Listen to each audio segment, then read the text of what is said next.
నమస్కారం వార్తలకు స్వాగతం. ముందుగా ముఖ్యాంశాలు. టీడీపీ లీడర్ ప్రెస్ మీట్, పలు అంశాలపై వివరణ.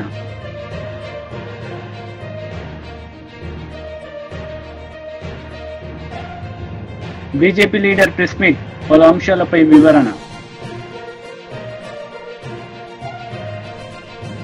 బీజేపీ రాష్ట్ర అధ్యక్షుడు కిషన్ రెడ్డి మీడియా సమావేశం నిర్వహించారు. ఈ సందర్భంగా పలు అంశాలపై ఆయన మాట్లాడారు. ఉద్యోగాలు వస్తాయి మా అన్నలకు తమ్ములకు అని చెప్పి ఆ రోజు బలిదానం అయ్యారు. వారు బలిదానం అయ్యే కాదు, ఈ తెలంగాణ సమాజం అంతా కూడా సకల జనుల సమ్మెతో ఆ రోజు పోరాటం చేశారు.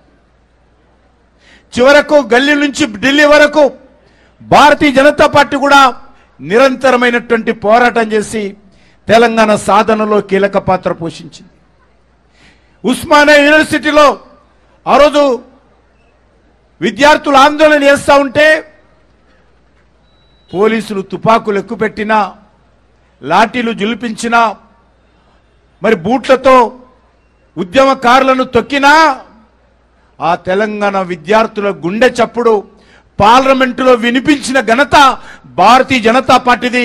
సుష్మా స్వరాజ్ గారిదని సందర్భంగా మనం చేస్తున్నాం. సుష్మా స్వరాజ్ గారు పార్లమెంటులోనే కాదు, తెలంగాణ అన్ని జిల్లాలలో పర్యటించి, ఓ తెలంగాణ ప్రజలారా, ఓ తెలంగాణ విద్యార్థి యువకులారా, మీరు పోరాటం చేయండి, మీకు అండగా నేను ఉన్నానని చెప్పి ఆ రోజు ఒక తల్లిగా, ఒక అమ్మగా, మరి ఒక మాతృమూర్తిగా ఆ రోజు తెలంగాణ సమాజానికి మరి సుష్మా స్వరాజ్ గారు భారతీయ జనతా పార్టీ అండగా నిలబడి 160 మంది ఎంపీలు తెలంగాణకు అనుకూలంగా ఓటు వేసి తెలంగాణ సాధనలో బీజేపీ కీలక పాత్ర పోషించింది. కానీ దురదృష్టవశాత్తు తెలంగాణ వచ్చిన తర్వాత మరి ఈ రాష్ట్రంలో అధికారం నిలగబెట్టినటువంటి కేసీఆర్ కానీ, కేసీఆర్ కుటుంబం కానీ, టీఆర్ఎస్ పార్టీ కానీ, ఆ తర్వాత బీఆర్ఎస్ పార్టీ కానీ తెలంగాణ యువతకు వెన్నుపోటు పొడిచింది. తెలంగాణ యువతకు అన్యాయం చేసింది. తెలంగాణ యువతను మోసం చేసింది. తెలంగాణ యువతకు అన్యాయం చేయడం జరిగింది. దురదృష్టం ఏంటంటే ఒక లెక్చరర్ పోస్టు భర్తీ చేయలే, ఒక టీచర్ పోస్టు భర్తీ చేయలే. ఆ రోజు తెలంగాణ యువతను అనేక రకాలుగా వేధించి అవమానాలకు గురి చేయడం జరిగింది. ఇదే ధర్నా చౌక్లో తెలంగాణ ఉద్యమంలో అనేక ఉద్యమాలు చేసి మరి ఈ ప్రభుత్వం మీద ఒత్తిడి చేసినటువంటి చరిత్ర తెలంగాణ ఉద్యమకారులది. కానీ కేసీఆర్ అధికారంలో రాగానే ఈ ధర్నా చౌక్లో ఉద్యమాలు చేయొద్దని చెప్పి నిషేధం పెట్టినటువంటి గనుడు కేసీఆర్. చివరకు న్యాయస్థానానికి వెళ్ళి ఈరోజు మనం చేస్తున్నామే ధర్నా, ఆ రోజు న్యాయస్థానానికి వెళ్ళి తెచ్చుకున్నటువంటి ఆదేశాలతో ఈరోజు ఆందోళన చేస్తున్నాము. తెలంగాణ మరి రాష్ట్ర సమితి అధికారం ఉన్నప్పుడు కూడా ఇక్కడ ఆందోళన చేశాం మనం. మరి ఈరోజు కాంగ్రెస్ పార్టీ అధికారంలోకి వచ్చింది. మొన్న జరిగినటువంటి శాసనసభ ఎన్నికల్లో కాంగ్రెస్ పార్టీ, ఈనాటి ముఖ్యమంత్రి రేవంత్ రెడ్డి గారు కాంగ్రెస్ పార్టీ అధ్యక్షుడు, ఆయన ఇప్పుడు కూడా ఆయన రోజు అనేక రకాల మాట్లాడాడు. వాళ్ళ నాయకుడైనటువంటి రాహుల్ గాంధీ మాట్లాడారు, వాళ్ళ నాయకురాలైనటువంటి సోనియా గాంధీగా మాట్లాడారు, ప్రియాంక గాంధీ గారు మాట్లాడారు, ఊరూరా మాట్లాడారు. యూత్ డిక్లరేషన్ పేరుతో ఈ టీఆర్ఎస్ పార్టీ తెలంగాణ యువతకు అన్యాయం చేసింది. మా పార్టీ అధికారంలోకి వస్తే, కాంగ్రెస్ పార్టీ అధికారంలోకి వస్తే మేము న్యాయం చేస్తామని అనేక రకాల హామీలు ఇవ్వడం జరిగింది. కానీ ఈరోజు పరిస్థితి ఏంది? ఏరు దాటేంత వరకు ఓడమెల్లన్నా, ఏరు దాటినాక బోడిమెల్లన్న విధంగా ఈరోజు వ్యవహారం చేస్తా ఉన్నారు రేవంత్ రెడ్డి గారు. ఆ రకంగా ఈరోజు వచ్చిన ఈ యొక్క 8 నెలల్లోనే తెలంగాణ యువతకు అనేక రకాలుగా మోసం చేసినటువంటి, అన్యాయం చేసినటువంటి ప్రభుత్వము కాంగ్రెస్ పార్టీ ప్రభుత్వము, ముఖ్యమంత్రి రేవంత్ రెడ్డి గారని మనం చేస్తా ఉన్నాను.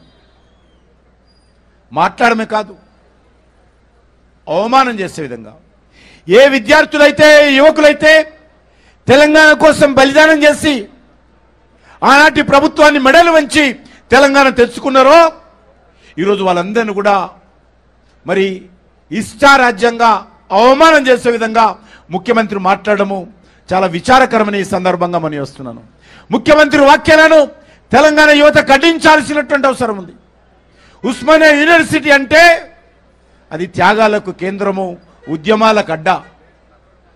మరి అటువంటి ఉస్మానియా విశ్వవిద్యాలయంలో చదివేటువంటి విద్యార్థులను రేవంత్ రెడ్డి గారు అనేక సార్లు అవమానం చేస్తూ మాట్లాడారు.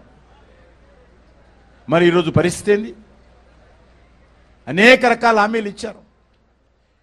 ఈరోజు వైసీపీ లీడర్ మీడియా సమావేశం నిర్వహించారు. ఈ సందర్భంగా పలు అంశాలపై ఆయన మాట్లాడారు. అలాగే ప్రజల్లో ఒక రకమైనటువంటి భయాందోళనలుకి గురి చేసే విధంగా జరుగుతున్నటువంటి పద్ధతుల్ని అన్నిటినీ కూడాను మొత్తం డిస్కస్ చేయటం, దానికి తగిన విధంగా ఆ పద్ధతుల్ని ఎలా ఆపాలి అనే విధంగా గవర్నమెంట్కి తెలియచెప్పాలి గట్టిగా. అలాగే సెంట్రల్ గవర్నమెంట్లో కూడా మొత్తం అంతా కూడాను వాళ్ళ దృష్టికి తీసుకురావాలి. అన్ని పార్టీలు రాజకీయాలకి దాటుకొని వీటన్నిటినీ కూడాను ఎవరు కూడాను సభ్య సమాజంలో ఇలాంటి పనులని తప్పనిసరిగా గ్రహించాలి, వీటిని ఎటువంటి పరిస్థితుల్లో వీటిని ఆపు చేయాలి అనేటటువంటి మెసేజ్ ఇవ్వటం జరిగింది. సో మీరు ముఖ్యంగా చూస్తే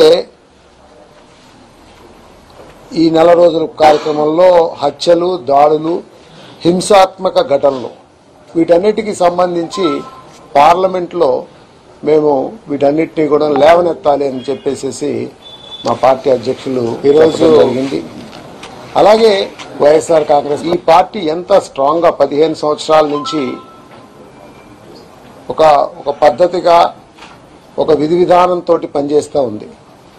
సో ఆ విధానాలు ఎంత స్ట్రాంగ్ గా ఉన్నాయి, వీటిని డిస్టర్బ్ చేసే విధంగా ఎవరు చేయాలనుకున్నా కానీ అవన్నీ అయ్యే పరిస్థితి కాదు. పార్టీ పటిష్టంగా ఉంటుంది, స్థిరంగా ఉంటుంది, క్యాడర్కి అంతా కూడాను భరోసా ఇచ్చే విధంగా మా నాయకత్వం ఉంటుందని చెప్పి తెలియజేస్తున్నాం. అలాగే ఈ కూటమి కానీ లేకుంటే తెలుగుదేశం ప్రభుత్వంగా కానీ ఎటువంటి పరిస్థితుల్లో కూడాను అగ్రెసివ్ స్టెప్స్ తీసుకోవద్దు అనేసి మళ్ళా మీ అందరి ద్వారా తెలియజేస్తా ఉన్నాం. వీటిని అనవసరంగా వీటన్నిటిని మళ్ళా ఇప్పుడు ఇవన్నీ కూడాను every action will have opposite and equal reaction. ఇది ఎటువంటి పరిస్థితుల్లో ప్రజాస్వామ్యంలో ఇది జరగనీయకూడదు, వీటిని ఆపాలి అనేటటువంటి దీన్ని మేము పార్టీ తరఫు నుంచి మా నాయకులు చెప్పిన దాన్ని బట్టి మేము అన్ని ఎస్పెషల్లీ ప్రభుత్వానికి తెలియజేస్తా ఉన్నాం. ఇలాంటి ఘటనల వల్ల ప్రజల్లో విపరీతంగా ఒక నెగిటివ్ ఒక భయాందోళన వస్తున్నాయి. ఇప్పుడు నిన్న చూస్తే వినుకొండలో జరిగినటువంటి హత్య, అది చూస్తే మీరు అంతకుముందు దాళ్లు, అలాగే మిథున్ రెడ్డి గారి ఇంటి మీద, రెడ్డప్ప గారి ఇంటి మీద వేసినటువంటి రాళ్లు, ఈ దాళ్లు ఇవన్నీ కూడాను ఖచ్చితంగా మనుషుల్లో ఒక రకమైనటువంటి ఒక భయాందోళనకు వచ్చేస్తున్నాయి. సో కాబట్టి తప్పనిసరిగా వీటిని ఇమీడియట్ గా లా అండ్ ఆర్డర్ ఫుల్ కంట్రోల్లో తీసుకోవాల్సినటువంటి బాధ్యత ప్రభుత్వం మీద ఉంది అని చెప్పి తెలియజేస్తా ఉన్నాం. అలాగే చంద్రబాబు నాయుడు గారిని కూడా నేను ఒకటి కోరుకుంటా ఉన్నాను, ఖచ్చితంగా మీరు మీ క్యాడర్కి, మీ టీమ్స్కి అన్నిటికి కూడా మెసేజ్ ఫార్వర్డ్ చేయాలి. తప్పనిసరిగా ఇలాంటి దాడులన్నింటినీ ఆపించాల. ఇది ఖచ్చితంగా నేను పర్సనల్ గాను అలాగే మా పార్టీ తరఫున కూడాను మేము ఇది రిక్వెస్ట్ చేయడం జరుగుతూ ఉంది. అలాగే పార్టీ తరఫు నుంచి, మా వైసీపీ పార్టీ తరఫు నుంచి కూడాను ఇప్పుడు మేము కూడా ఒక స్ట్రాంగ్ మేము ప్రొటెస్ట్ తీసుకోకపోతే, ఒక స్ట్రాంగ్ మెసేజ్ ఇవ్వకపోతే, ఇలాంటి పోరాటాలు మేము ఒక పోరాట స్ఫూర్తితోటి కనుక ఇలాంటి ఇష్యూస్ కనుక ఆపకపోతే ఖచ్చితంగా ఇదంతా కూడాను తప్పనిసరిగా దారుణాలు ఇంకా జరుగుతాయి, వీటికన్నిటికీ అడ్డుకట్ట వేయాల్సినటువంటి బాధ్యత ఉంది అని చెప్పి కూడా చెప్తా ఉన్నాం.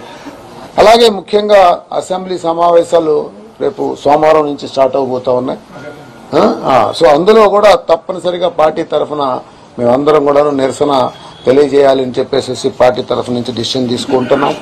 అలాగే మంగళవారం నాడు ఎంపీలు, ఎమ్మెల్యేలు, ఎమ్మెల్సీలు అలాగే ముఖ్యమైన నాయకులందరూ కూడాను ఢిల్లీ చేరుకుంటాం. ఢిల్లీలో కూడా తప్పనిసరిగా బుధవారం దానికి సంబంధించి కాంగ్రెస్ నేతలు మీడియా సమావేశం నిర్వహించారు. ఈ సందర్భంగా పలు అంశాలపై వారు మాట్లాడారు. విగ్రహం లేదు. మొన్న జరిగినటువంటి జనరల్ బాడీలో నేను ఈ ఇష్యూ రేజ్ చేశాను. ఏ విధంగానైతే ఇంటర్నేషనల్ స్టేడియం కావాలంటే అక్కడ పేరున్నది కానీ రాజీవ్ గాంధీ లేదు. విమానాశ్రయం పేరు రాజీవ్ గాంధీ పేరున్నది. అదేవిధంగా దీన్ని కూడా చేయాలని గతంలో వాళ్ళే హైదరాబాద్ క్రికెట్ అసోసియేషన్ నన్ను అప్రోచ్ కావడం, సోనియా గాంధీని కలవడం, ఆ తర్వాత సోనియా గాంధీకి చెప్పారు కూడా, అమ్మ మేము రాజీవ్ గాంధీ పేరు పెడతామని. ఇవన్నీ జరిగిపోయినాయి. కానీ మొన్న జనరల్ బాడీ మీటింగ్లో యునానిమస్ గా అందరూ ఒప్పుకున్నారు. ఆ స్టాచ్యూ కూడా తయారవుతుంది. దానికి వాళ్ళ మన స్పోర్ట్స్ ఇన్ఛార్జ్ ఉన్నటువంటి మన క్యాబినెట్ అయినటువంటి జితేందర్ రెడ్డి, అదేవిధంగా జగన్మోహన్ రావు, ఇది హైదరాబాద్ క్రికెట్ అసోసియేషన్ ఆయన కూడా రావడం జరిగింది. ప్లేస్ కూడా చూపించాం. రేపటి నుంచి పని మొదలు పెడతాం. అది నా ఉద్దేశంలో రాజీవ్ గాంధీ బర్త్డే 20 ఆగస్టుకు ఉంది. ఇంత లోపల కావాలనేది నా ఉద్దేశం. దానితో పాటు రేవంత్ రెడ్డి గతంలోనే కలిసి ప్రియాంక గాంధీని పిలిస్తే బాగుంటుంది అనేది ఉన్నది. అది సరే తయారైన తర్వాత మరి రేవంత్ రెడ్డి గారు చొరవ తీసుకుంటే ఆ స్టాచ్యూని పెట్టడం జరుగుతుంది. దీంతో పాటు నాకు ఒక రిక్వెస్ట్ ఉంది. చాలా రోజుల నుంచి గత ప్రభుత్వం 10 సార్లు లెటర్ రాశాను, అడిగాను. యావత్ భారతదేశంలో ఇవాళ క్రికెట్ క్రేజీ పెరిగిపోయింది. మరి ఇంకో పక్క దాంతో పాటు డ్రగ్స్ కూడా పెరిగిపోయినాయి. ఎక్కడ చూడు డ్రగ్స్ డ్రగ్స్ డ్రగ్స్ అంటున్నారు. కనుక నా ఉద్దేశంలో ఈ డ్రగ్స్ ను ఆపడానికి పట్టుకోవడం ఒక లెక్క, కానీ యంగర్ జనరేషన్ వాళ్ళను డ్రగ్స్ తరఫు పోకుండా స్పోర్ట్స్ తరఫు రావాలంటే నాకు ఒక ఆలోచన వచ్చింది. గతంలో కూడా కేసీఆర్ గారిని రిక్వెస్ట్ చేశాను, కానీ ఆయన ఏది పట్టించుకోలేదు. అన్ని జిల్లాలలో ఎస్పీ ఆఫీస్ ఉంటుంది, అదేవిధంగా కలెక్టర్ ఆఫీసులు ఉంటాయి, అన్ని ఉంటాయి. కానీ స్పోర్ట్స్ కాంప్లెక్స్లు ఎక్కడ లేవు.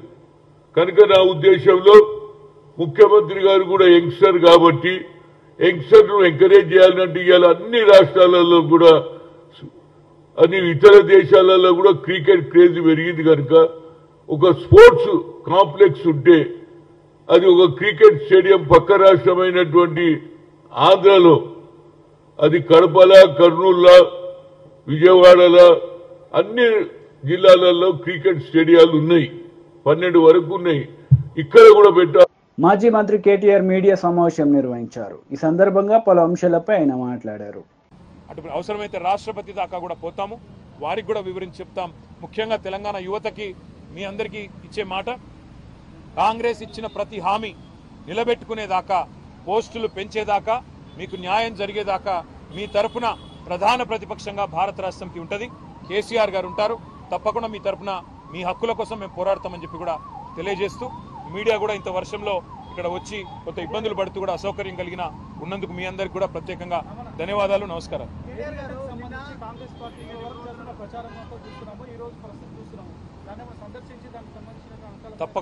తప్పకుండా ఆలోచన చేస్తూ ఉన్నాము. మేడిగడ్డ కొట్టుకపోయిందని, కాళేశ్వరంలో లక్షల కోట్లు గంగపాలైందని చెప్పి చిల్లర మల్లర మాటలు మాట్లాడిన కాంగ్రెస్ పార్టీ ఏదైతే ఉందో ఇవాళ సిగ్గుతో తలదించుకోక తప్పదు. మేము మొదటి నుంచి చెప్పింది ఒకటే, అక్కడ జరిగింది చిన్న విషయం తప్ప పెద్దదేం కాదని చెప్పినాం. అన్నట్టుగానే కొన్ని రోజుల్లోనే రిపేర్లు పూర్తి చేసినారు.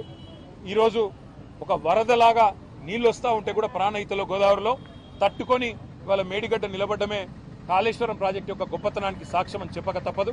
తప్పకుండా తొందరలో సందర్శిస్తాం. ప్రజలకు కూడా ఆ విజువల్స్ తీసుకొచ్చి ప్రజలకు కూడా వివరంగా చెప్తాము. తప్పకుండా వాటిని మీ ద్వారా కూడా ప్రజలకు చూపెడతామని చెప్పి కూడా తెలియజేస్తాము.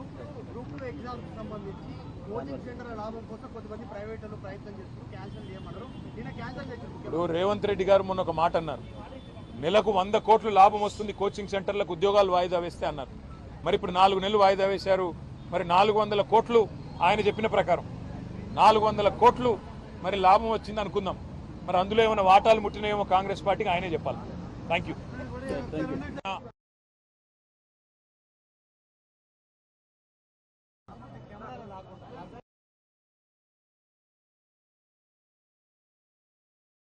గవర్నర్ గౌరవ పెద్దలు శ్రీ రాధాకృష్ణన్ గారిని ఈరోజు తెలంగాణ రాష్ట్రంలో జరుగుతున్న వివిధ అంశాల మీద వారి దృష్టికి తేవడానికి, రాజ్యాంగం మీద జరుగుతున్న దాడిని ఈ రాష్ట్రంలో వివరించి చెప్పడానికి మా పార్టీ అధ్యక్షులు పెద్దలు కేసీఆర్ గారి ఆదేశం మేరకు మా పార్టీ యొక్క శాసనసభ్యులు, శాసన మండలి సభ్యుల బృందం, సీనియర్ నాయకుల బృందం ఈరోజు గవర్నర్ గారిని కలవడం జరిగింది. ఇందులో అందుబాటులో ఉన్న వాళ్ళందరం కూడా పాల్గొన్నాము. మాజీ మంత్రులు, ఎమ్మెల్యేలు, ఎమ్మెల్సీలు. ప్రధానంగా రెండు ముఖ్యమైన అంశాలు గవర్నర్ గారి దృష్టికి తీసుకొచ్చినాం. అందులో మొదటిది, రాష్ట్రంలోని నిరుద్యోగ యువత, రాష్ట్రంలోని విద్యార్థులకు కాంగ్రెస్ పార్టీ ప్రస్తుత ముఖ్యమంత్రి రేవంత్ రెడ్డి గారు కానీ, అదేవిధంగా ఈరోజు పార్లమెంట్లో ప్రతిపక్ష నాయకుడు రాహుల్ గాంధీ గారు కానీ ఆనాడు ప్రతిపక్షంలో ఉన్నప్పుడు ఏమేం హామీలు ఇచ్చినారు, ఏ రకంగా వాటిని వాళ్ళ తుంగలో దొక్కుతూ అప్రజాస్వామికంగా విద్యార్థుల మీద దాడులు, నిర్బంధాలు, కేసులు, న్యాయం అడిగిన విద్యార్థుల మీద లాఠీలు విరగొడుతూ ఒక భయానకమైన వాతావరణం. తెలంగాణ ఉద్యమ సమయంలో ఎట్లా అయితే యూనివర్సిటీలలో, కాలేజీ క్యాంపస్లలో, హైదరాబాద్లో ఒక భయానకమైన వాతావరణం ఆనాడు విద్యార్థుల మీద దాడులో చూసినామో, అదే రకమైన వాతావరణం మళ్ళీ తిరిగి ఈరోజు పునరావృతం అవుతుందని చెప్పి గవర్నర్ గారి దృష్టికి తీసుకొని రావడం జరిగింది. ముఖ్యంగా గవర్నర్ గారికి చెప్పింది ఏమంటే, మొదటి సంవత్సరంలోనే, ప్రభుత్వం ఏర్పడ్డ మొదటి సంవత్సరంలోనే 2 లక్షల ఉద్యోగాలు ఇస్తామన్న రాహుల్ గాంధీ గారి మాట, జాబ్ క్యాలెండర్ అని చెప్పి పత్రికల్లో పుంకాలుగా ఫ్రంట్ పేజీల్లో ఇచ్చిన అడ్వర్టైజ్మెంట్లు, ఇవన్నీ కూడా వారి దృష్టికి తీసుకొచ్చినాం. గ్రూప్ 1, గ్రూప్ 2, గ్రూప్ 3 ఈ 3 నోటిఫికేషన్లు కూడా గతంలో కేసీఆర్ గారు ముఖ్యమంత్రిగా ఉన్ననాడు ఇచ్చిన వాటిని తిరిగి రద్దు చేసి కొత్త వాటిని ఇస్తాం, పోస్టుల సంఖ్య పెంచుతామని చెప్పి కాంగ్రెస్ పార్టీ ఇచ్చిన మాటను గుర్తు చేసినాం. దాంతోపాటు జాబ్ క్యాలెండర్ ఇంతవరకు నిలబెట్టుకోలేదు, ఒక్క నోటిఫికేషన్ కూడా ఇవ్వలేదు అనే మాట కూడా గవర్నర్ గారి దృష్టికి తీసుకొచ్చినాం. దాంతోపాటు మెగా డిఎస్సి అన్నారు, అది కూడా చేయలేదు. నిరుద్యోగులకు నిరుద్యోగ భృతి ఇస్తాం, 4,000 ఉద్యోగం దొరికే వరకు అన్నారు, అది కూడా చేయలేదనే మాట కూడా గవర్నర్ గారి దృష్టికి తీసుకొచ్చినాం. అన్నిటికీ మించి సిటీ సెంట్రల్ లైబ్రరీలో ఉన్న చదువుకుంటున్న విద్యార్థులను బయటికి ఇడ్చుకొని రావడం, ఉస్మానియా యూనివర్సిటీ హాస్టల్లో ఉన్న విద్యార్థులను ఇవాళ వారి మీద దాడులు చేసి మరి పోలీసులు అప్రజాస్వామికంగా వ్యవహరించడం, ఇవన్నీ కూడా టీడీపీ లీడర్ మీడియా సమావేశం నిర్వహించారు. ఈ సందర్భంగా పలు అంశాలపై ఆమె మాట్లాడారు. ఫేక్ జగన్మోహన్ రెడ్డి యొక్క ఫేక్ ప్రచారాలు, ఫేక్ మాటలు, ఫేక్ చేష్టలు మళ్ళీ స్టార్ట్ అయ్యాయి. ఎందుకనంటే అబద్ధం, అసత్యం, బూటకం, ఫేక్ మాటలు ఇవన్నీ కలగలిపి రంగరిస్తే జగన్మోహన్ రెడ్డి వైఎస్ఆర్సీపీ పార్టీ, అందులో డౌటే లేదు. ఎందుకనంటే ఇవాల్టి రోజున కూటమి ప్రభుత్వం అధికారంలోకి వచ్చినటువంటి మొదటి రోజు నుంచి చూస్తే విపరీతంగా విషం చిమ్మటమే ఒక ధ్యేయంగా పెట్టుకున్నటువంటి జగన్మోహన్ రెడ్డి అండ్ బ్యాచ్. ఈ మాట ఎందుకు అనాల్సి వస్తుంది అనంటే, మీరు చూస్తే గత 35-36 రోజులుగా, అంటే కూటమి ప్రభుత్వం అధికారంలోకి వచ్చిన రోజు నుంచి కూడా కంటిన్యూస్ గా ఫేక్ వార్తలు ప్రచారం చేయడం, వాళ్ళకు సంబంధించినటువంటి ఆ ఛానల్స్ లో ఫేక్ వార్తలు ప్రసారం చేయడం, ఫేక్ ప్రచారాలు చేయడం, అలానే సోషల్ మీడియాలో అసలు విచ్చలవిడిగా మాట్లాడడం, ఇవన్నీ చేస్తూనే ఉన్నారు. దానికి వాళ్ళు అసలు కంప్లీట్ గా జగన్మోహన్ రెడ్డి గారు బయటకు వచ్చి, అయ్యో బాబోయ్ రాష్ట్రంలో గతం అంటే కూటమి ప్రభుత్వం అధికారంలోకి వచ్చిన తర్వాతట విపరీతంగా హత్యలు జరిగాయట, విపరీతంగా దాడులు జరిగాయట, ఎక్కడికక్కడ incidents of arson. For the first time ఆ మహానుభావుడు ఒక ఏమంటారంటే నేషనల్ ఛానల్ కి నేను ఇవాళ రోజున ఒక ఇంటర్వ్యూ ఇస్తా ఈ మాట మీద అని చెప్పి, అన్ని అక్కడ కూడా తప్పుడు, అక్కడ కూడా అబద్ధాలే. ఒకటి ఇవాల్టి రోజున మనం గనక తీసుకుంటే ఆ పార్టీకి సంబంధించినటువంటి ఒక వ్యక్తి చనిపోయాడు, అతన్ని హత్య చేశారు. చేసుకున్నది అక్కడ జరిగింది ఆ పార్టీకి సంబంధించినటువంటి 2 వ్యక్తుల మధ్య ఒక పర్సనల్ గొడవ ఏదైతే ఉందో దానికి సంబంధించి ఏదైతే ఇదివరకే అంటే ఆల్మోస్ట్ నాకు తెలిసి 2024 జనవరిలోనే, ఎందుకంటున్నానంటే ఇది దానికి సంబంధించినటువంటి ఒక ఎఫ్ఐఆర్ కాపీ. ఏదైతే ఇవాళ రోజున నిందితుడు ఉన్నారో అతని మీద వీళ్ళకి సంబంధించినటువంటి వ్యక్తులందరూ పెట్టినటువంటి ఒక హత్యాయత్నం కేసు, ఇవన్నీ ఉన్నాయన్నమాట. సో వీటికి సంబంధించి ఇద్దరు వ్యక్తుల మధ్య ఉన్నటువంటి గొడవని, ఇద్దరు వ్యక్తుల మధ్య జరిగినటువంటి ఒక గొడవని తీసుకొచ్చి పార్టీలకు ఆపాదిస్తున్నాడు. ఇంతకు మించినటువంటి సిగ్గుమాలిన చర్య ఇంకేదన్నా ఉందా అనంటే, నేను పరామర్శకు పోతున్నా అని చెప్పి అక్కడ పరామర్శకి పోయి పథకాల గురించి మాట్లాడుతున్నాడు. అసలు సిగ్గు అనేటువంటి మాటే మీ డిక్షనరీలో లేదనుకుంటా జగన్మోహన్ రెడ్డి గారు కదా. ఎందుకనంటే ఇవాళ రోజున మీరు గమనించండి, 5 సంవత్సరాలు ఈ మహానుభావుడు 5 సంవత్సరాల పాటు, ఈ మాట ఎందుకంటున్నానంటే ఇంకా జగన్మోహన్ రెడ్డి ఉండుంటే అని వాళ్ళు చాలా పెద్ద పెద్ద మాటలు మాట్లాడు, దాని గురించి తర్వాత మాట్లాడదాం. కానీ నీవున్న 5 సంవత్సరాల్లోనే వేల సంఖ్యలో దాడులు, వేల సంఖ్యలో హత్యలు ఇన్ని జరిగినా సరే ఏ రోజున కనీసం నోరు మెదపనట్టు నీవు అంటే, ఒక 15 ఏళ్ల పిల్లవాడిని నడి రోడ్డు మీద పెట్రోల్ పోసి తగలబెట్టేస్తే ఎక్కడా మాట్లాడనటువంటి నీవు, నీ పార్టీకి సంబంధించినటువంటి ఒక ఎమ్మెల్సీ ఒక దళిత యువకుడిని చంపేసి ఆ శవాన్ని డోర్ డెలివరీ చేస్తే కనీసం మాట్లాడనటువంటి నువ్వు ఇవాటి రోజున ఆ రోజున నీ ఇంటికి ప్రాబబ్లీ ఒక కూతవేటు దూరంలో, తాడేపల్లి ప్యాలెస్ ఒక కూతవేటు దూరంలో ఒక అభాగ్యురాలి మీద అత్యాచారం జరిగితే కనీసం మాట్లాడనటువంటి నువ్వు ఇవాటి రోజున బయటకు వచ్చి పరామర్శ అనేటువంటి ఒక పేరు చెప్పుకొని బయటకు వచ్చి ప్రభుత్వం మీద విమర్శలు గుప్పిస్తావా, ప్రభుత్వం మీద విషం చిమ్ముతావా, వెళ్ళి నేను ఢిల్లీలో ధర్నా చేస్తానంటావా? మరి అన్ని సంఘటనలు జరిగినప్పుడు ఏ రోజున నువ్వు ఢిల్లీలో ధర్నా చేయలేదే, ఏ రోజున మాట్లాడలేదే, నీ ప్రభుత్వమే ఉండిందే, ఎందుకు కనీసం నోరు మెదపలేదు, ఎందుకు అమర్నాథ్ గౌడ్ కుటుంబానికి నువ్వు అండగా నిలబ బీఆర్ఎస్ లీడర్ మీడియా సమావేశం నిర్వహించారు. ఈ సందర్భంగా పలు అంశాలపై ఆయన మాట్లాడారు. రంగాలలో కష్టాలు పొందుతున్నారో అనుభవిస్తున్నారో తెలుసు. ఈరోజు చాలా మంది గ్రామాలలో ఫలానా రైతులకు మేము రుణమాఫీ చేసినామని చెప్పి పేర్లతో ప్రకటన చేస్తున్నారు. చాలా సంతోషం. ఈ సందర్భంగా అధికారులను, కాంగ్రెస్ నాయకులను, ప్రజాప్రతినిధులను డిమాండ్ చేస్తున్నాం. ఆ గ్రామంలో, ఆ యూనిట్ లో ఉన్నటువంటి రైతులకు రుణమాఫీ చేయని స్థితిలో ఎంతమంది ఉన్నారు, ఆ గ్రామంలో ఎంతమందికి రుణమాఫీ చేసిండ్రు, ఎంతమందికి చేయలేదు, వాళ్ళ పేర్లు కూడా చేయండి. ఒకవేళ చేయకుంటే ఎందుకు రుణమాఫీ చేయలేదో మీరు స్పష్టంగా ప్రజలకు, రైతులకు తెలియజేయవలసిన బాధ్యత మీపై ఉన్నదని కూడా ఈ సందర్భంగా కాంగ్రెస్ ప్రభుత్వాన్ని డిమాండ్ చేస్తున్నాం. గతంలో చూస్తే 11 విడతలలో 72,000 కోట్ల రూపాయలు రైతు బంధు ద్వారా 30,000 కోట్ల రుణమాఫీ చేసినటువంటి ఘనత గత ప్రభుత్వం కేసీఆర్ గారికి దక్కిందని కూడా ఈ సందర్భంగా తెలియజేస్తున్నాను. మరి ఒక పక్క రైతులు అనుకోండి, నిరుద్యోగులు అనుకోండి, విద్యార్థులు అనుకోండి, అనేక వర్గాల ప్రజలకు మోసం చేసి కాలయాపన చేసి 7 నెలలు గడిచింది. ఇదొక పక్క అయితే, మరో పక్క పేదవాడు పొట్టకూటి కోసము గ్రామీణ ప్రాంతాల నుంచి పట్టణాలకు వచ్చి ఎక్కువ ప్రభుత్వ స్థలాల్లో లేక ఇతరత్ర స్థలాలలో ఎండిపోయినటువంటి చెరువుల్లో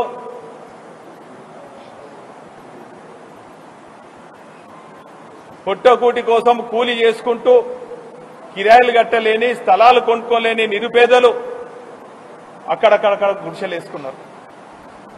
అందులో హైదరాబాద్ తర్వాత అతిపెద్ద నగరంగా పిలువబడే ఈ చారిత్రాత్మక నగరంలో కూడా గత 50-60 ఏళ్ల నుంచి, మేము పుట్టనప్పటి నుంచి కూడా అనేక మంది పేదవాళ్ళు ఈ నగరాలలో.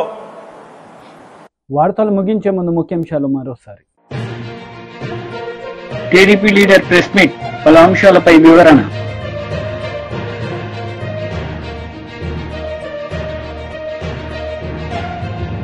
బీజేపీ లీడర్ ప్రెస్ మీట్, పలు అంశాలపై వివరణ. ఈ వార్తలు ఇంతటితో సమాప్తం. తిరిగి ప్రసారమయ్యే వార్తలు మళ్ళీ కలుద్దాం. అంతవరకు సెలవు. నమస్తే.